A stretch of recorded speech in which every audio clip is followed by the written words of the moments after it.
Hey everybody, and welcome back to Stalevar. It's actually already episode number 10. This time I got the counting right. Last time I was totally off, but this time I'm right. Actually, I asked just a second ago. But yeah, I'm joined again by Operateur and Silvarret. Good day, guys. Hey everybody. Hello, guys. So, the first thing I want to do is how are you doing, guys? Tired. Jesus. I've already complained about it, but I've been up for a crazy amount of time showing new students around Brussels, so it's been a very tiring day, but it's been nice. Yeah. Also, we are recording this pretty late at night, as per usual. Yeah, that's true. Yeah, well, but I'm just happy that we got done this time a little bit, better back to back rather than having a month of a break again. Oh, so yeah. That's really cool. True. But I can totally relate that you've been pretty tired. Showing around the city and then, I think I always I love city trips, but I also hate city trips. It's really cool because you get to see a lot of things, and but at the end of the day you do notice that you just walked so much, and it's really exhausting, and while you're doing it you just don't notice it, but at the end you do. And so I mean the cooler it is, but at the end of the day you're really tired, and after a 3-day city trip I'm always like, oh god, I need holidays now. So Oh yeah, right. I can totally relate. True. Although I also have to say, being tired doesn't necessarily feel so bad. I kind of like being really tired, as long as you have the time to enjoy being tired, sit down, lie down in bed, chill out to some music or whatever. It's kind of nice. But yeah, I totally agree. True. That's true. My main problem is that this kind of, feeling is most likely in the morning when I need to get to work. So. Oh yeah, then that's terrible. Well, never mind. So yeah, today, first of all, I just want to thank again. Last episode, the building that Operator did is just freaking nuts. I had the chance now to look at it in detail again in the park, and to be honest, before I started recording, I think I just looked at it 10 minutes or so, and I have to say, the thing is, this building, if you look at it in comparison to all the other buildings in this map, it seems comparably small, to be honest. Mm. It's this really detail. But seeing how much detail work you put in there was okay, I need to do something. If I go for something similar, this has to be something small again with a crazy level of detail. And first of all, I was thinking of doing a side entrance as well as you did. But then I figured there is just so much empty space left in this whole project that I was okay, maybe I'm gonna go for the opposite and do a very much a large building that fills in a gap but yet has a very nice purpose. Mm-hmm. And so I ended up searching for some old it's more it's not really a factory building, but I was looking into Russian end of Cold War buildings in terms of where the agencies and all the kind of services were sitting in. And I came across some office buildings that were used most likely with this kind of architecture in these old factory resorts or areas where they used to change from metal industry towards weapon industry, and in a later stage towards even satellite stuff and so on, and they used to have this kind of it almost has a little bit of a Bauhaus influence to it, with these very, very open areas, a lot of concrete work, but then also very, very gigantic windows, I even want to call them. And I just thought with the combination of a lot of bricks in there, it just fits so good to all the other buildings we had. And I was okay, I'm gonna give it a try, and ended up doing this kind of broken down old office building in this area. So yeah. I really like that. That's kind of the idea. I'm glad that you started actually on the inside, because I noticed last time that every time I make a new thing in the park, that I always go further away from the coaster. So it's actually good that you do one inside the coaster. So yeah, and I like the change of style as well. I think that's pretty good. Yeah, I think usually in these kinds of factories, they develop kind of during a century or even longer, so you've got a mix of different types of buildings and additions to it. So the fact that you've got a mix of older and newer architecture styles now, I think that makes a lot of sense actually. Yeah. True. Yeah, that's. I think this is also very interesting. Like last episode, we talked about this as well. That over the course of time, a lot of different elements of the whole factory have been added, and yeah, it makes it really interesting to see these whole complex buildings. Just really develop over time. I think, to be honest, this was a nice challenge also to find something that is not completely modern, but also not like too old, but yet something that could work as a bigger building featuring parts of the coaster without actually, and this is, I think it was the hardest task, not destroy too much of the actual support work you already did. So this is basically what you can see over here is basically the one and only support that might potentially be redone, but this is the only one. I was able to manage to leave the rest pretty much where it is, so that we don't have to do that again. And I'm quite happy with the positioning in the end, to be honest. Yeah, I think that works out really well. Plus, you don't have to be too afraid of removing supports. It's not that much work to replace them, so please don't feel like you have to keep all these supports intact. But that said, I think you could very easily also just fix that situation by removing one of the windows or just making a hole in the building where the support would go through, which I think would also be an interesting way to visualize the fact that supports and scenery, they're not exactly always, made to fit each other, unless maybe you're talking about a coaster like Terran, where everything is precisely figured out. But of course, supports are gonna have to barge their way through certain older elements of the scenery. So I think it would make sense to kind of have them invade the building almost. Yeah, absolutely true. And yeah, if you take over next time, please just don't hesitate to do whatever you want with it. So that's that said, just go ahead and do whatever you want. It's really up to you.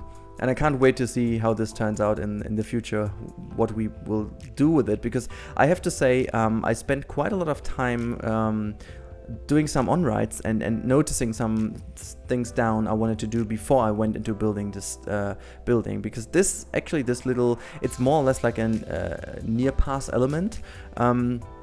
Which is, I think, very, very short before the end of the coaster. It just goes into this very last turn before we meander back into the station. And I think the last time I really did an on-ride and really looked at it in detail was a few episodes ago when I was streaming. And I noticed with all the new additions, it gets so much more immersive. Like the whole ride got so much more immersive because of all the new miss elements and I think this is really cool to see how it will end up when it's maybe even more complex and even more tight. That's going to be very cool. Yeah, right. In my mind too, it would be amazing. Like the perfect way for this ride to end up is just this one giant garbled industrial mess of different buildings and machinery with the coaster just running through it, which I think and this is definitely something that we talked about at the start of the series as well, but I think it fits the look of these Infinity coasters as well, since they have such heavy support work and just tangled messes of track everywhere. Absolutely agree, yeah. Ooh. So this is all just detailing of the building here, putting vines everywhere to make it look like it's really abandoned for a few years already. Oh yeah. I was looking into stuff that Operateur did with the broken windows in the first entrance building, but then I ended up not doing it because I felt like in his building it makes a lot of sense because of the windows are a lot more narrow and just quite not that great and open. Because the thing is, if you use these gems to do it, they kind of almost only work at the side of the window. You can't go too much into it because then you start noticing that these are actually gems. So as long as you only have the little spike looking just lurking out, that's fine, but as you go using them a bit more towards the inside, it starts looking a little bit awkward. So I ended up only having this one large window very destroyed and went with a little bit more of a completely open broken look to the other windows. I think it does the job because the building itself is like bigger and the detail is in in like the internal part, interior work, rather than in these kind of windows. But yeah, that's what I spend most of the time on, doing these kind of little bit of variations to the building that it looks kind of not too repetitive, to be honest. Yeah, that makes sense. I think you might even be able to completely remove some of the windows, or maybe even replace them with wooden planks that would have boarded up the windows at some point. Cool, yeah. Stuff like that. Yeah, absolutely true.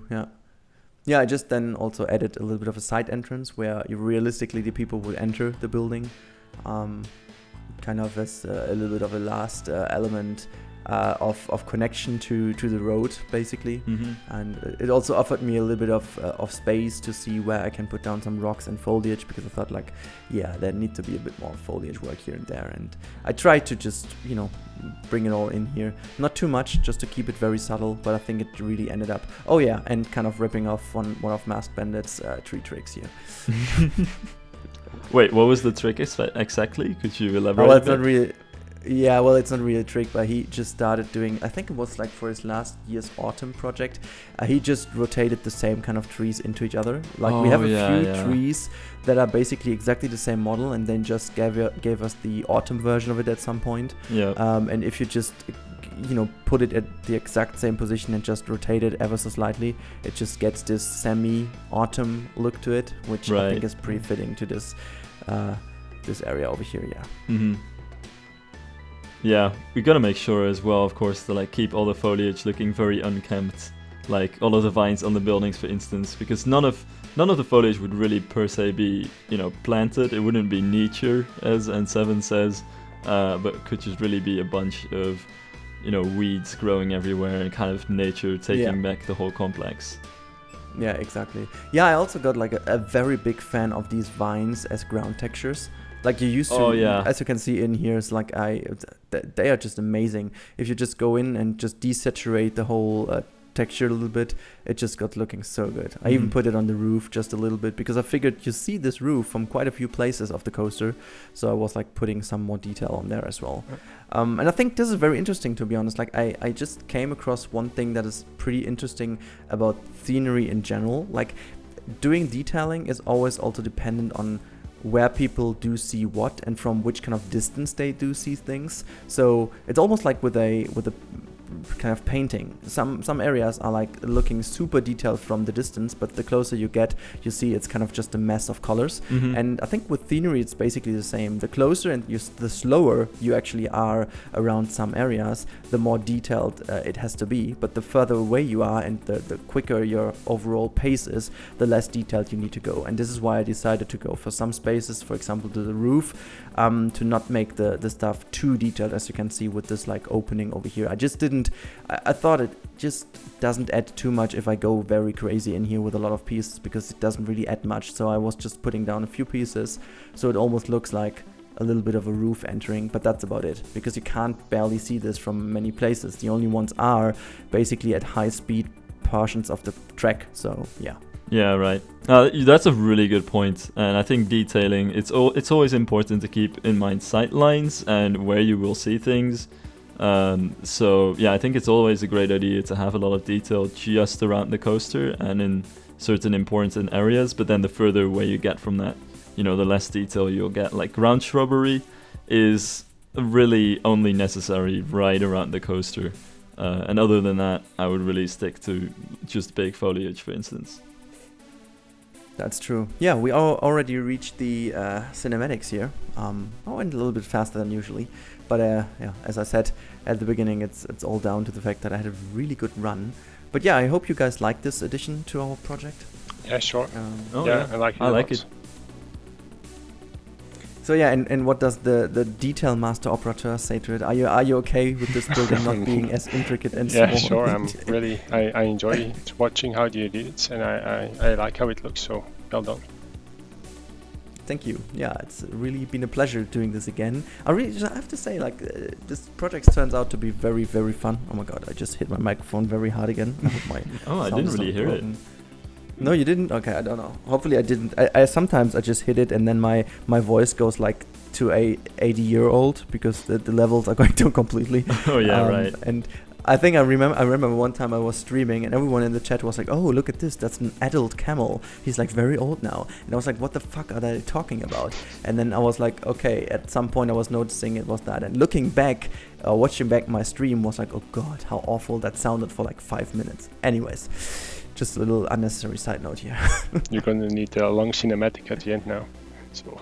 Yeah, I know. Super slow-mo now. Super slow-mo. Yep. Anyways, it's all for you guys. You're gonna enjoy this.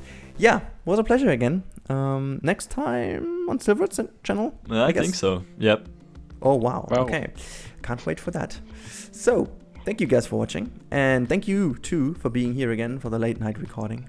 No problem. Enjoyed it? Sure. And now, I hope, Silv, you get a good rest tonight. Oh, yeah. It's gonna be good. So good. All right. Have a good evening, guys. And also to the viewers out there, have a good day. See you next time. Bye, everybody. Bye. Goodbye.